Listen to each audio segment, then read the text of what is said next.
We have a webinar for you guys today. Topic will be building a positive remote working culture. The idea is that since the pandemic began, more companies have chosen to or have been forced to accept and adapt to remote and hybrid working conditions. So obviously this presented a number of challenges as it is a new style of working. So the goal then today of the webinar is to present the viewers with the examples of 3 companies that have successfully adapted to these conditions. And then we'll hear from them to give strategies, tips, and tools that they've used with their businesses when it comes to building culture and working remotely that hopefully you can implement with your businesses. Also, just to note, following the webinar, we will be writing up a blog that summarizes the main points that we discussed today. We will include links and references to any of the tools, apps, maybe websites or activities that are mentioned so that you can find them all in one place. We'll send that out via LinkedIn and newsletter and the different methods that we use to publish the link for the webinar. The agenda for today, we'll start off, we just have this quick introduction. I'd like to get into the discussion as quickly as possible so we have more time to talk about the different strategies and topics we have for you today. Next up, I'll introduce the panelists. We'll hear from each of them about their companies, a little bit more to give context about their current model. We have a few different models today, which I think will be interesting to hear the different perspectives of how each of those companies have adapted to the conditions. And then also following the panel discussion, we will have a Q&A session. So if anyone has questions throughout, please write them into the chat and then we'll address them at the end for the last 10 minutes. So without further ado, I'd like to introduce our panelists. And then, yeah, again, I'll have each of them tell us a little bit more about their company to give a bit more context. So first off, from Sauna Commerce, we have Jup Belien. He's the country head for Sauna Commerce in Colombia, where he oversees the operations of the LATAM region. He's been with Sauna for almost 6 years. He's gained extensive international experience working for Sauna in multiple countries, Sri Lanka, New York, the Netherlands, and now in Colombia. One of the goals he has put in place for Sauna is to build and expand a passionate and fun team where everyone feels comfortable, likes what they do, and can be at their best. And his educational background is in business administration and business information management and IT. Next up, we have Trago from Born Again Media, BAM for short. She's the head of people operations. And BAM is a fully remote team distributed across the US and throughout the Latin American region. Her leadership has evolved from HR to people operations, creating new processes while navigating differences between a variety of countries and cultures. Her aim is to help BAM be a more human, empathetic, and agile company, aligning a people-focused strategy with high performance to reach desired outcomes. She's passionate about people operations, corporate culture, diversity, inclusion, cultural differences, and business development. And then finally, from Ongreso, we have Daniel Brighton Moser. He's a Swiss entrepreneur with a passion for Latin America. He has made it his mission to increase the awareness of Latin America's potential with international companies and investors and facilitate their expansion to the region. In 2010, he founded Ongreso, which is a market expansion consultancy with subsidiaries and network partners in Europe and Latin America. Since COVID started, Ongreso went fully remote and learned valuable lessons in how to keep its company culture alive in a digital world. So we, again, as I mentioned, we have a variety of different business models present here between the companies of our 3 panelists. So to help the viewers better understand the context of each model, could each of you please share with us more about your business, the services, number of employees, geographical locations, et cetera, so we can get a better understanding of each company before jumping into discussion. So maybe we can start with Jup. Okay, thank you, Joe. Good morning, everyone. So I work for Sauna Commerce. It's a Dutch B2B e-commerce platform. Company started off in the Vanillefabriek factory in Rotterdam, but now currently globally we have around 600 employees And we have, you asked for all the locations.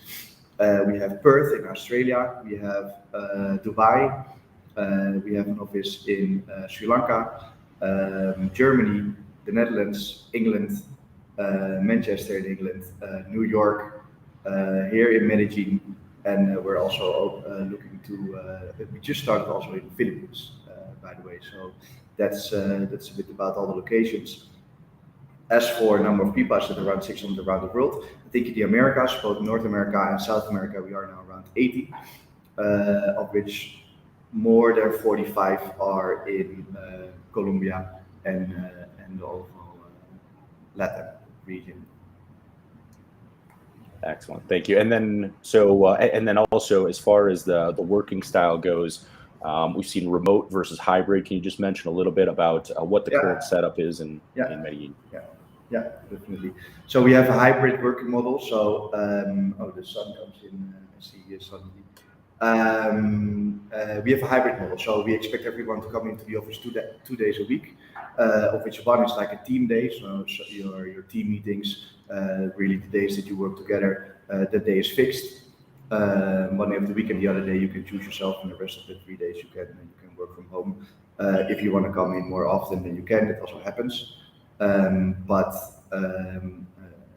The request is for everyone to come in 2 days a week. Then we also have some teams that I think for reasons we'll go in later that are fully remote because the type of work they do fit better for totally remote way of working, but it also has its challenges if you compare it with the rest.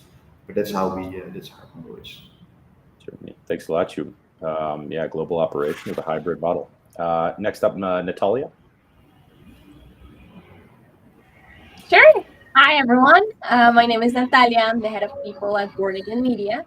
We are a fully remote company. We work with affiliate marketing. We have been remote since before the pandemic. We have 40 people. 6 of them are in the US, and the rest of our company is located in Latin America. Excellent. Thank you. And Daniel. Good morning, everyone in LATAM, and good afternoon for whoever is joining us from Europe. So as Joe already mentioned, Ongreso is a market expansion consultancy focused on Latin America, but with Swiss roots. I'm one of the 2 founders. I'm joining this call from Switzerland. Actually, in the back, you see the Rhine River. And as you can see on my shirt, I took a day off today, actually. That's why I'm pretty relaxed in my outfit, but I'm obviously happy to join this webinar nonetheless. So we as a company, we are pretty small. We started in Colombia. Since then, we have expanded in Latin America. We have different locations, and since the pandemic started, we went fully remote as well. As a company, and we will certainly go more into detail with the following questions. Great, thank you to all the panelists. Yeah, so as you see, we have a variety of models. We have remote since before the pandemic. We have a remote since the pandemic, and then we've got another hybrid model. Different company sizes from small up to 600 employees. So interesting to hear the different perspectives of different companies here, and hopefully we can relate with each of these models to our audience. Again, if anyone has questions throughout the discussion as they occur, please send them into the chat as they come up, or we can address them at the last 10 minutes if you write them down for later. So to jump into the general discussions, I suppose first off, just to get a better understanding why, as we're all in Latin America, maybe each of you can give us an idea of why your company has chosen to build teams specifically in and throughout Latin America, and what are the benefits that have come from having a dispersed or remote teams in this region as well. Joop, can you start us off? Yes, thanks. So actually here in Medellin, it started off as just a development center. We have a lot of developers. We have big offices in Ukraine and in Sri Lanka. And it started off here in Medellin with a few developers to also cover the time zone. I think that was the main reason. wanted to serve the North American market. And here, of course, you are in the same time zone. But since then, it has grown to a full-fledged office with all functions, actually.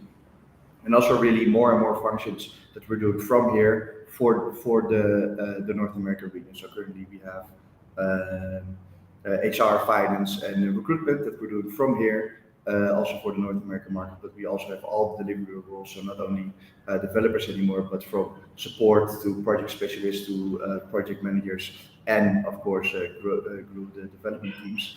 And since then, we've also added a whole commercial side for the Latin region. So sales and marketing and customer success is now also done here, both increasingly for North America also, but also just for the Latin market. Yeah, and the benefits, aside from cost benefits, it just works. It's good. Medellin is a great city to be. People want to work here. Medellin is known for being a tech hub, right? It's called, jokingly a little bit, but also by the government, it's called Medellin Valley, with a joke to Silicon Valley. You find the talent. I feel like we are culturally not far apart. Also, and English sometimes is a little bit of a challenge, but when you find someone that speaks English, it's good. So that has been some reasons why we are here and why it has been successful. Excellent, thanks. And Natalia, what about BAM? Why is BAM chosen Latin America? Well, we started, I guess, by accident. One of our first hires was a dual citizen from the US and Colombia. And at that stage, we were very small. So he had a friend, we needed someone else. And he had a friend who was also from Colombia who also started working. And it was like, hey, these people are just very good. So we started reaching out and we kept recruiting in Medellin initially. That's where our two first hires were from. And the team was just very good. So we started growing. We had a big team initially in Medellin. Then we expanded to Bogota, Cali, Armenia, and Villavicencio. And then we started just recruiting outside of Colombia as well. And we grew to Argentina, Brazil, Mexico, Costa Rica. And that's pretty much the amount of countries we have right now. It's been very beneficial to the company in general. I think it has made possible a lot of opportunities for people that perhaps didn't have access to those type of opportunities. So it allows us to provide a very good value and just very good benefits and salary to team members in Latin America. And in return, we just have highly professional, highly efficient people working for the company. Excellent. And finally, Daniel. I mean, I can only second what Natalia just said, that you can find highly professional people with a great work ethic in all across Latin America. But in the end, your question was, why did your company choose to come to Latin America? In our case, it was a bit different. It was born out of a personal passion for the region. That made me and my co-founder move to Colombia actually in 2010, and we wanted to help other foreign companies and other foreign investors see the potential that can be found in Latin America, because as most of you know, the image of Latin America is sometimes not the best abroad in Western countries. Or there's a lot of lack of know-how about the markets and the human talent that can be found in Latin America. We want to change that image, and we want to make that huge potential, including the human potential, more visible to foreign investors and companies. Definitely. Yeah. So we're here nearshoring benefits like great talent, compensation levels, time zones, and then on the culture side, work ethic. And language, and then also market entry opportunities for companies looking to enter the region. So to jump over to the cultural side now, in any company, there's a corporate culture that exists at the company headquarters in whatever that home country is. Now, when building remote teams, has the goal of each of your companies, has it been to instill that same culture from abroad, or is that culture here in the region, is that more of a hybrid adaptation between the culture of the parent company and the local culture? So I guess if each of you could explain to us, what does your company culture look like, and how have you been able to successfully build and implement that culture? Maybe for this one, we can start with Natalia. Sure. So in our case, I think we have a hybrid. And it has been, we don't actually have headquarters, so it's just been an evolution of our remote company over all of our locations. We have been, well, initially we weren't as mindful about cultural differences as we are right now. So we had a bit of, not issues really, but just small anecdotes that happened when we tried to work together. So, for example, when one of the CEO, well, when our CEO asked a question, for example, our team members tend to think that they were doing something wrong or that they needed to do something ASAP. And he just really wanted to ask a question. And that led us to understand that we just had cultural differences, and even in the way where we communicated.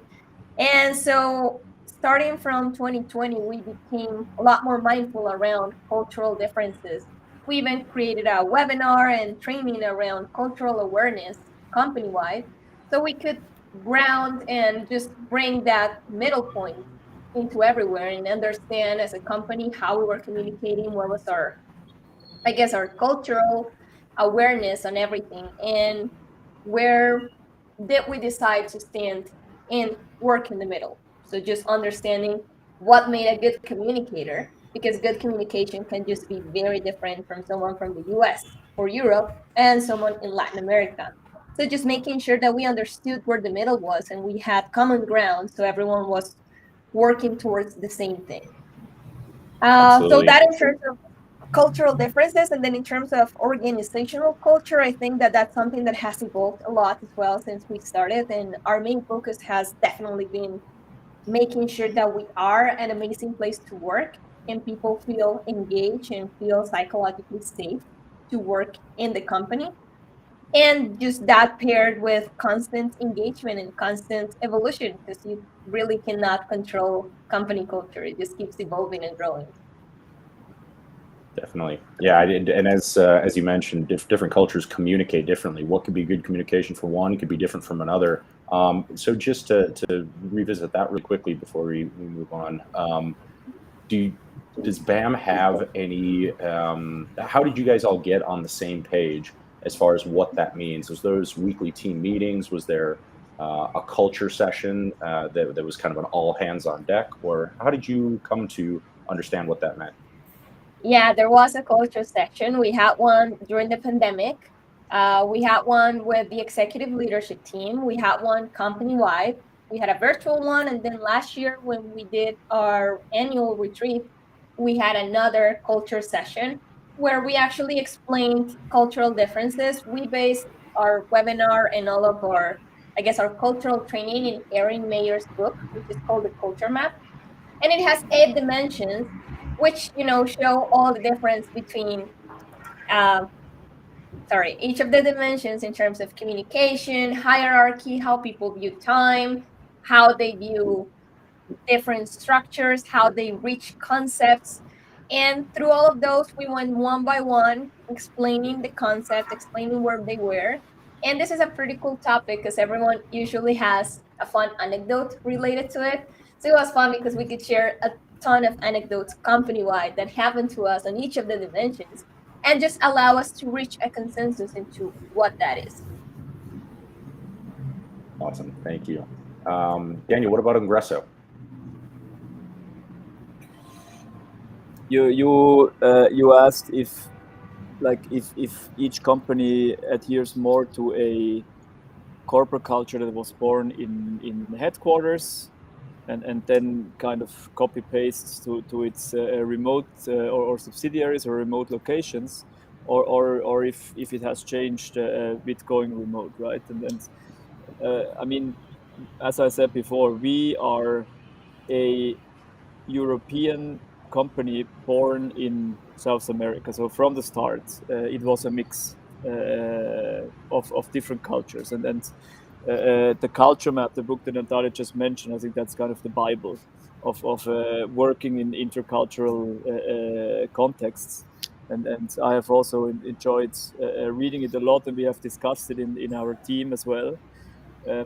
In our case, it's I mean, one of those dimensions that Natalia mentioned, that the book mentions, is like low context versus high context cultures, and the way, especially where there's a lot of potential for conflict, is how you voice criticism.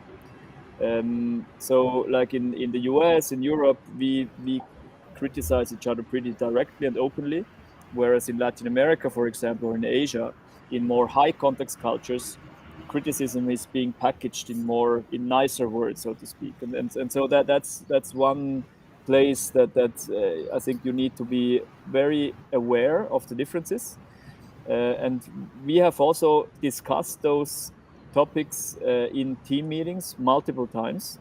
But that's one thing. And the other thing is also, whenever such a situation arises, I usually like to go back and put it in context and explain to people, look, what I just said, I didn't mean to offend. I criticized maybe your idea or a task, how it was done, but I didn't criticize you as a person. Because remember, we talked about this, and that's why exactly, because that's where I come from, that's where you come from. So just to make sure that there's no unnecessary conflict arising from different styles of communication. And the other thing, I think, someone once put it this way: like there are companies that sell internationally, and there are international companies. That's two very different types of companies, because those that are HQ centered and just have maybe locations all over the globe to sell their product or service, but they don't adapt culturally to the markets where they do business in, or where they have team members working for them. They will probably always keep their local culture, and that's for me, it's not a really valid business model. I think if you want to become an international company, and I think all of us, we work in such an international context that's the only way to be as a company, no matter where you come from or where you started.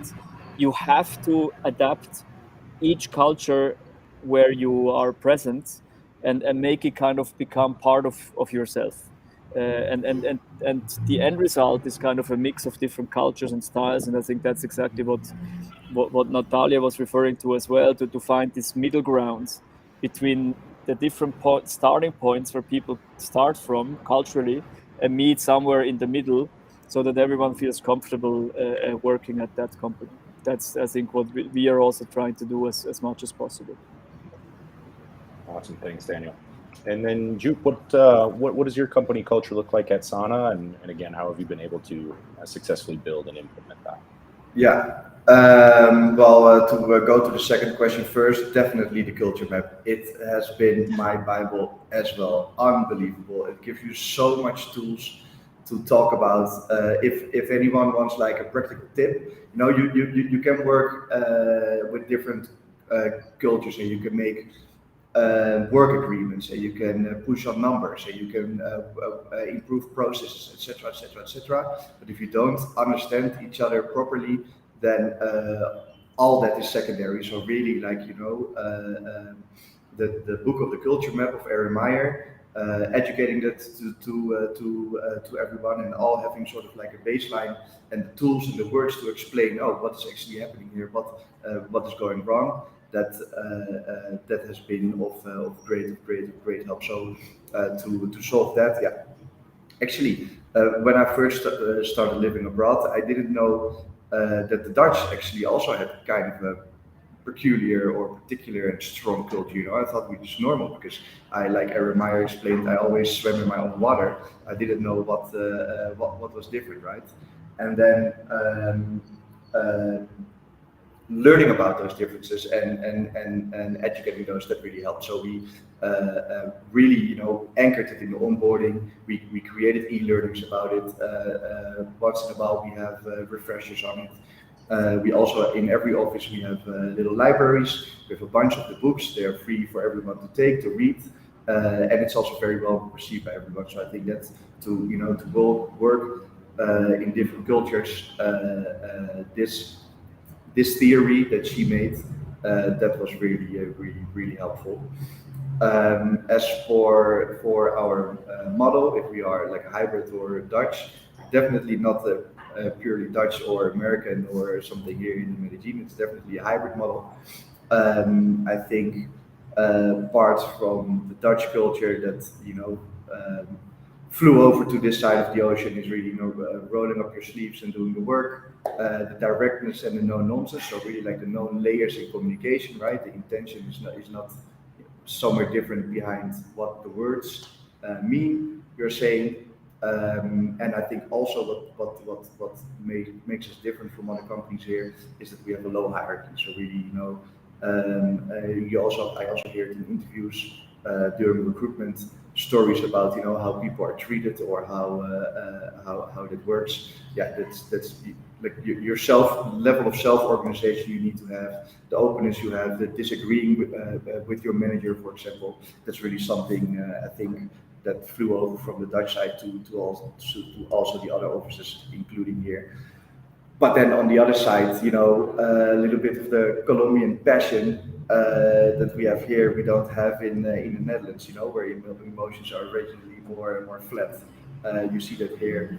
When we have an event in the Netherlands, we used to, or we generally first drink and then dance. But here, you know, as soon as the first tunes drop, people start dancing, you know, and the feeling of collectiveness and being together and solving issues together instead of this is my part of the job and that's your part of the job. That's also something I think that mixed with the Dutch culture.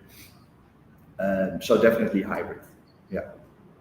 Awesome. And also, I'm sorry to add to that, we are quite strict on recruitment. So we go to great lengths to check if someone is a fit with the culture we have and with the rest of the team, because it's not for everyone. You know, if you are from a different culture and you're used to more hierarchical, you know, top-down approach to things, then that can also be more comfortable to you. So we're really looking for people, you know, that are comfortable in showing themselves, comfortable in speaking their mind, have the ability to think on their own and disagree. And we go to quite great lengths, like I said, to keep that culture during the recruitment process. Yeah, absolutely. That cultural fit is very important.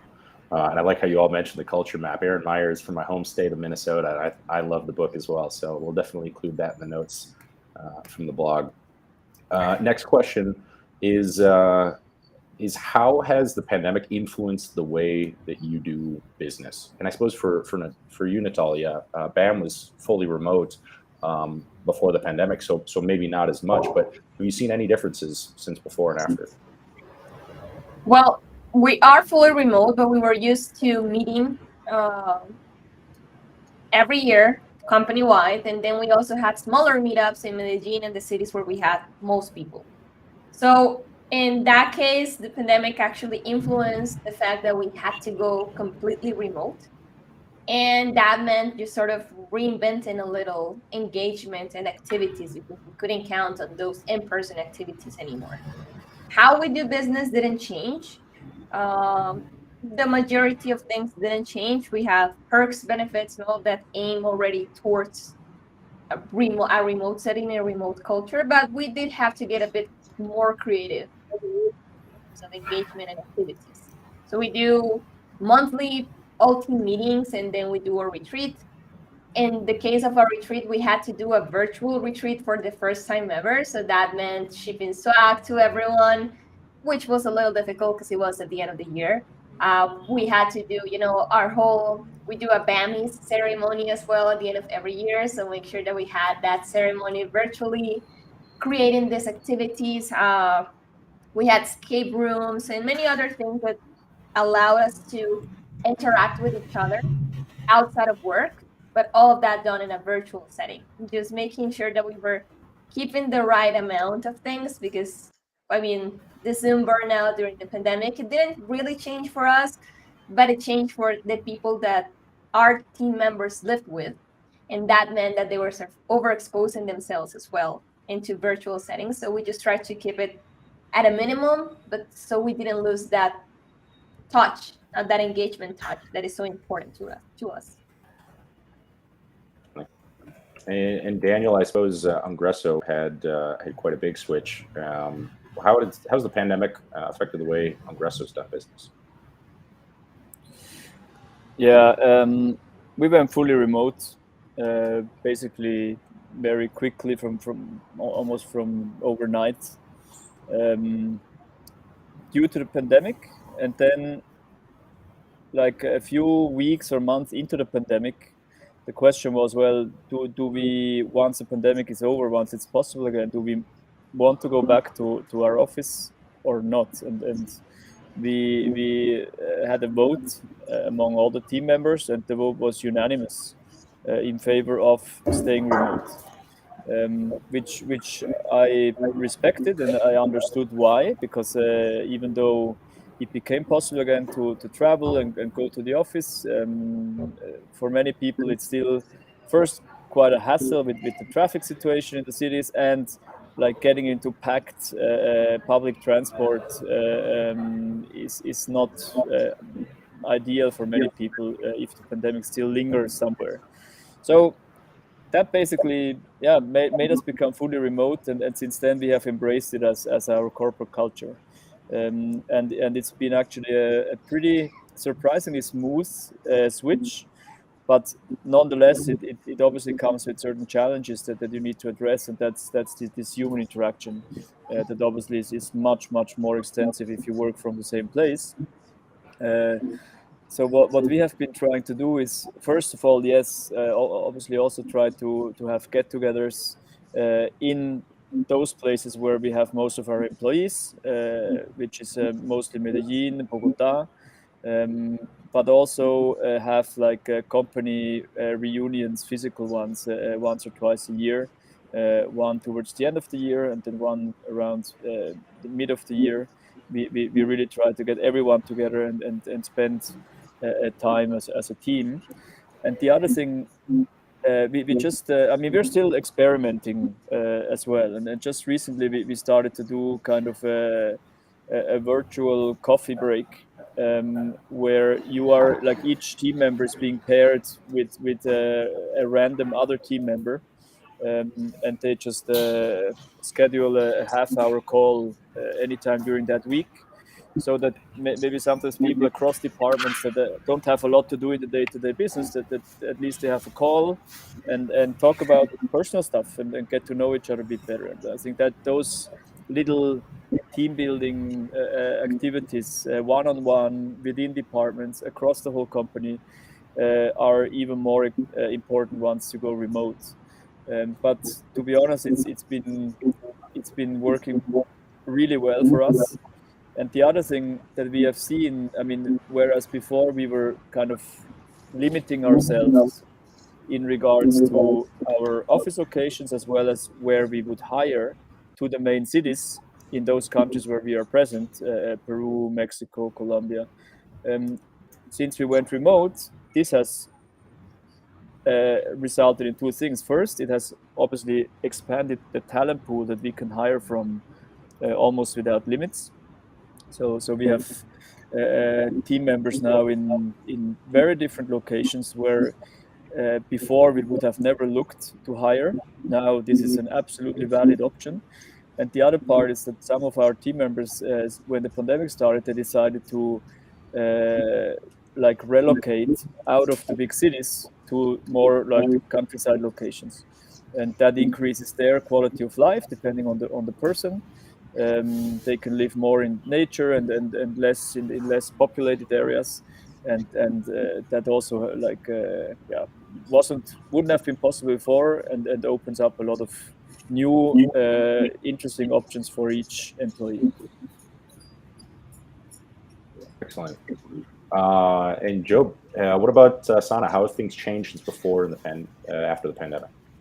Yeah, and it's interesting, by the way, Daniel, because I hear about your advantages of being remote, being our challenges, but also your challenges being my advantage. So I guess that's the trade-off that everyone needs to make. No, it definitely changed the way we're. You know, I was, by the way, working in New York at the time, but I think the whole world shut down and went remote overnight immediately, right? So that had the challenges. But first was maybe a little bit of a misplaced excitement of, whoa, what is happening? We're going to fix this, you know, like after a couple of weeks, yeah, you came into that slur, you had less contact with each other.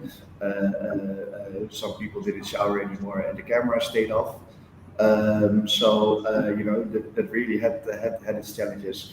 And I think we have all like looked online and read the blogs about, okay, what can we do? So indeed, a virtual coffee moment, inviting external speakers, having a Friday cooking afternoon, or a remote cocktail making sessions. All those kind of things we tried. But I think also in the people, like everyone is just, you know, we're now used to it. We were fully in office before, like so every day in that cramped public transport, and going to the office and working, and maybe sometimes from a tiny office with a lot of people together, to in your house you can do some chores. In the meantime, you know, everyone is used to it. So I think that made us decide not to go back to fully in office again. I think that's, you know, that has changed forever, but go more towards the hybrid model. I sometimes think, I also notice it during recruitment. You know, I have a lot of chats, and many people also have it as a requirement now. Even, you know, the candidates say like, I want to only work fully remote, but I actually believe that some need like a small push to experience what it is again to come to an office, you know, where things are arranged for you, where you interact, where you have that personal contact that you wouldn't have otherwise.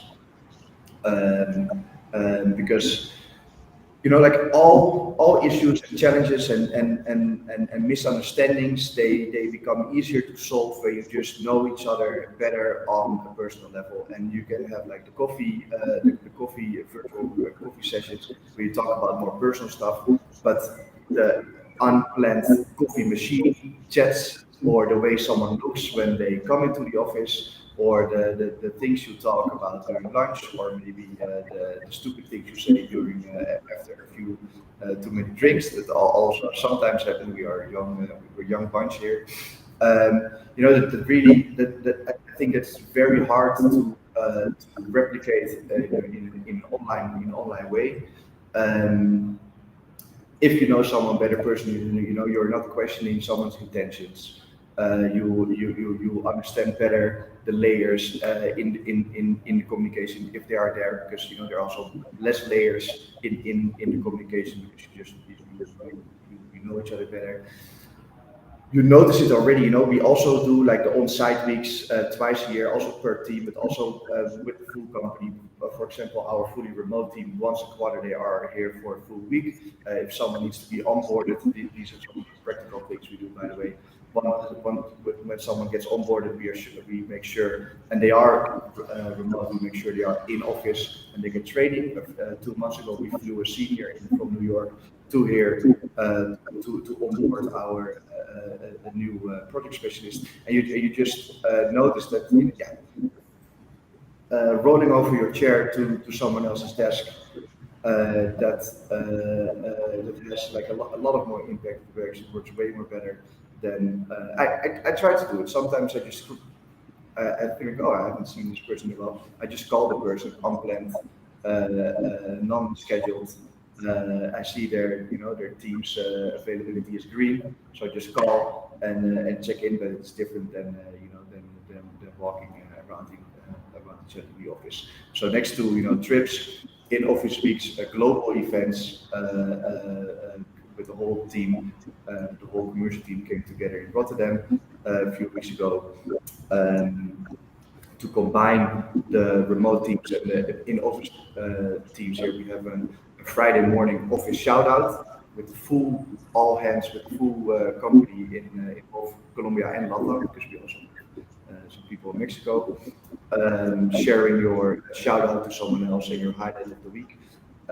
Active pauses we did, so which at first I felt like, I don't know if I like this, but doing some yoga and jumping around and waving your arms on camera with everyone else, that's also fun. All those things work, but the cohesion you get and how much you notice how much easier it is for people to work together to solve problems, issues, and to do work when they know each other better, and when they have that culture. That's the main reason to still be hybrid. Don't know if that answered your question, but. Yeah, it absolutely did. And the next question, I think I'm going to skip over just because I think you all answered it very well. But it was talking about hybrid versus an office and can those arrangements work? And so maybe I'll just summarize some of the points that I'm hearing. But it seems like team involvement is very important in decision making. Having that flat hierarchical structure, whether it's involving them in, do we want to go back to the office or not, or how do we want to do things? I think that it sounds like that empowers employees to feel more connected to the business. Also, the in-person retreats and meetings whenever possible, making sure the team members have that opportunity to engage. So it's not ever fully, completely remote, but having those times to get together as a team really helps build those teams. And then also, I like what you just said about how well you know each other is how easy it is to solve problems. So finding ways to, even if you are remote, connecting people as much as possible so that they know each other and feel comfortable working together. It seems like those are kind of the important things when building these remote teams. So with that, we'll get on to the next question. I think these last two are pretty important here, but many of the companies, I think, have worried that by switching to a remote setting, the benefits of coming into an office will be lost. And so I guess we've already mentioned a couple of them here, but how can you create, we've talked about engagement already, but how do you create higher productivity and morale in a remote setting? Do you have any other additional tips, tricks, tools, strategies that you've helped with increasing productivity and morale in this setting? Maybe for this one, we can start with Daniel. I was just thinking before, like maybe that part is more connected to the previous question, Joe. But I believe something that is really key in working remotely are two things. First, you need people that are really used to working independently. Because if someone needs, and that also has an impact on productivity, obviously. I mean, if someone is used to be told at every step of the way what to do, he or her will probably not really be very productive in a fully remote setting, because this control, this kind of supervision by someone else will be definitely lacking.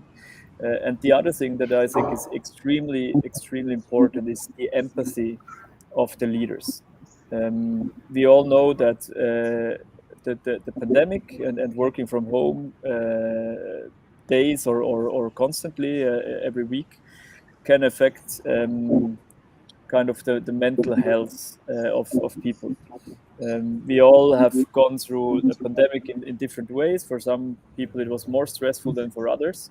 But to actually be able to read those signals in a team member and maybe also have the empathy and the personal connection to ask, hey, is something wrong? Do you want to talk about it? Usually it's or in many ways, it's not even connected to work usually.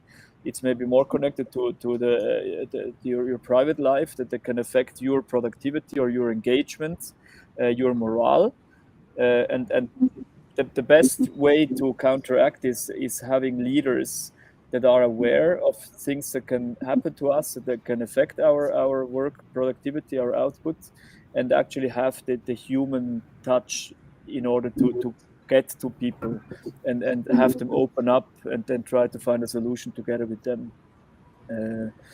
I think that's one of the main aspects that can actually, without that, it's a remote setting is hard to make it work. Definitely. And that's sorry, maybe just to add one more thing to actually kind of answer your questions, or if I digressed a bit here.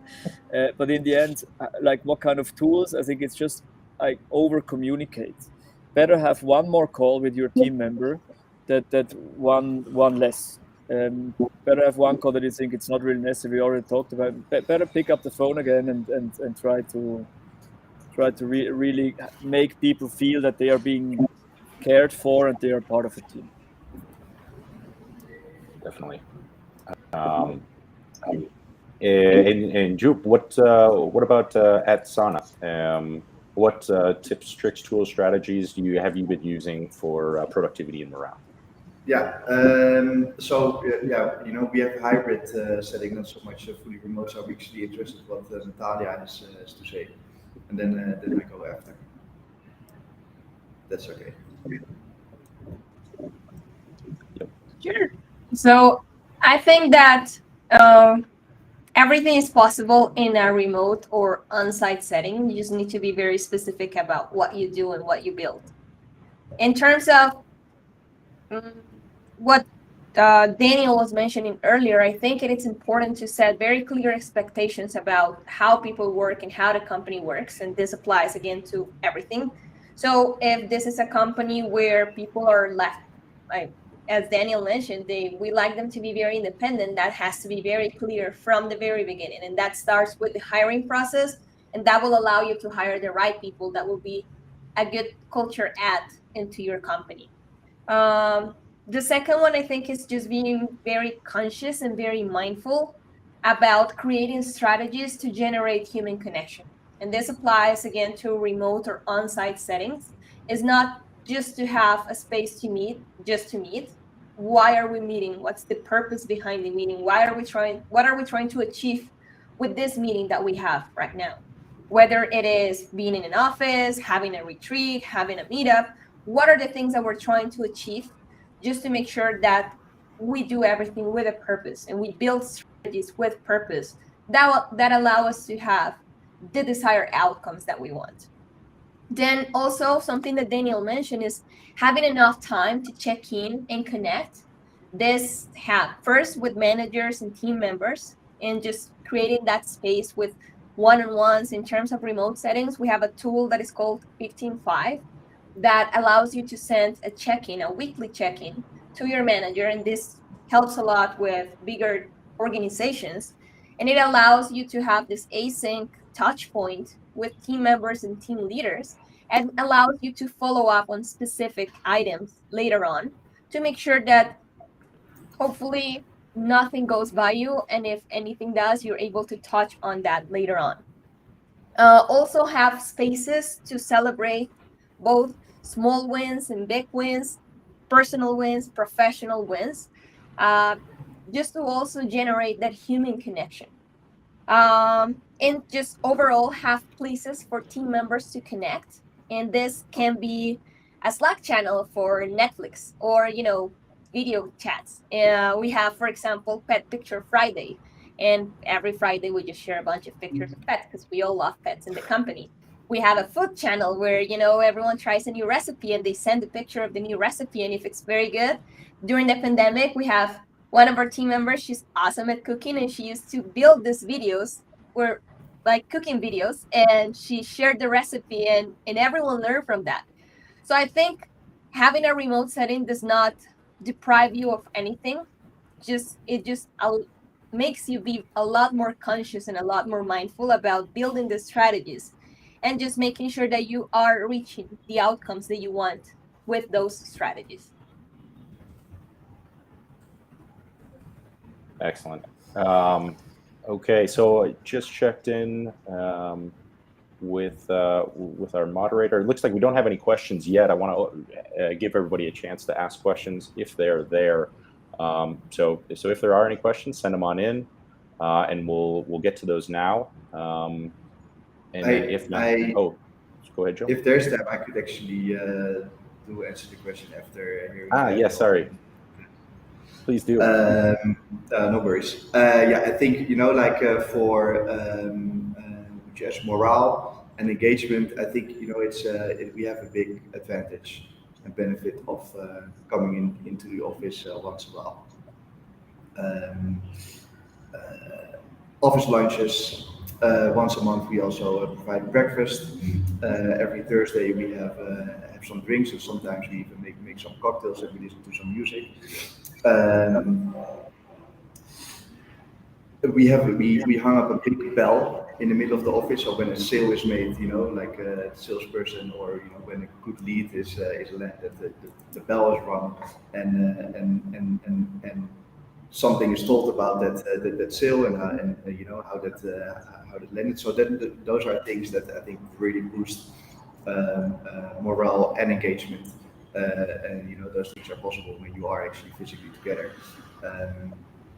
And then, like I said, also if you are together, you have those unplanned chats, and you see how someone feels during the day. That really helps in creating a connection.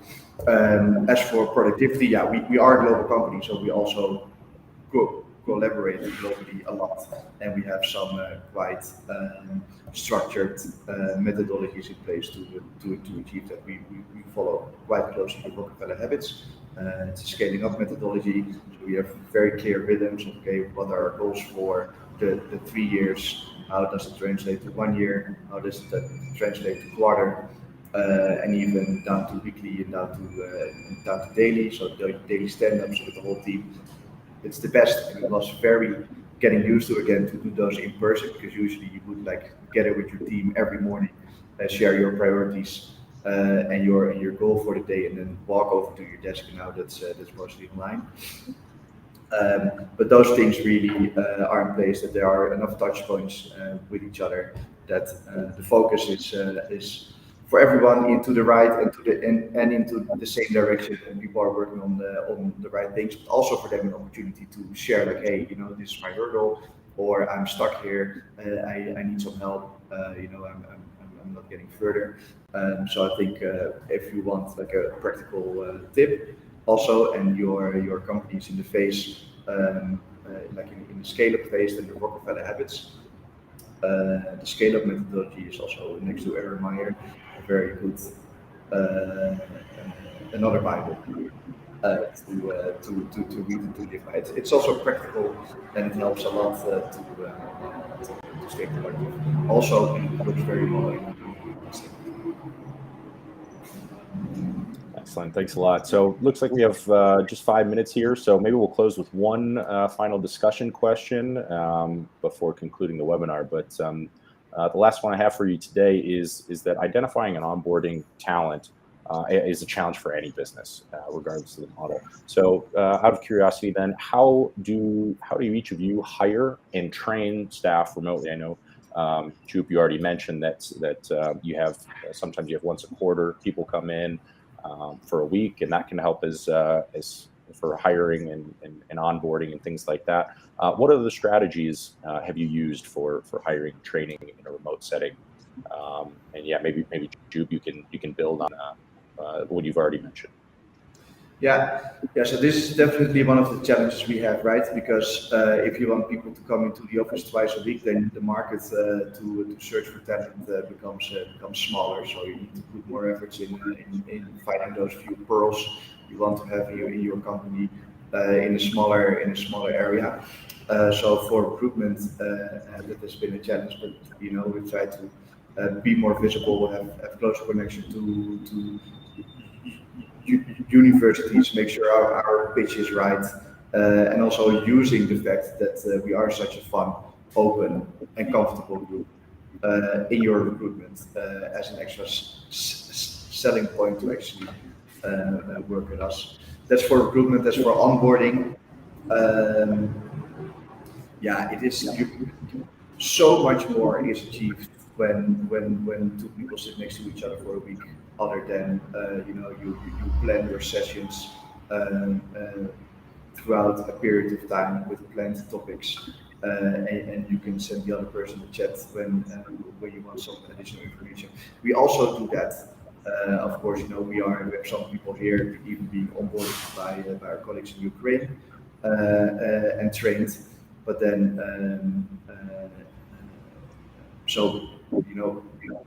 that's there. But having someone next to you that really expedites the process of onboarding. Next to that, we have a global onboarding program at 30, 60, and 90 days.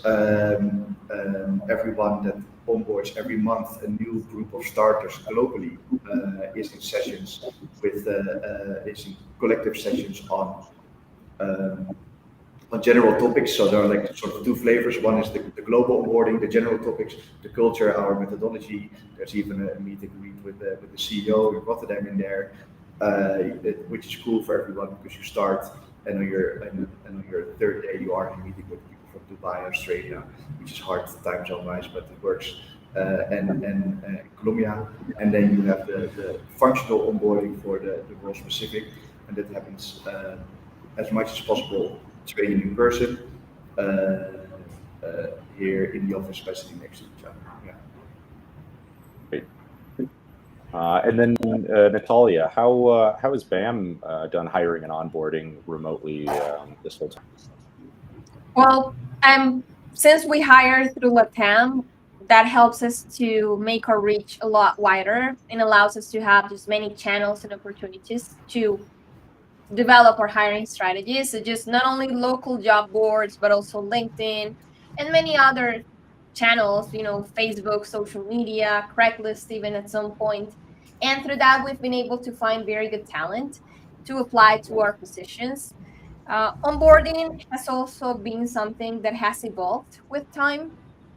All of everything that we do is remote. We had in 2020, we had team members that we could only get to know at the end of 2021 because for the pandemic we couldn't meet.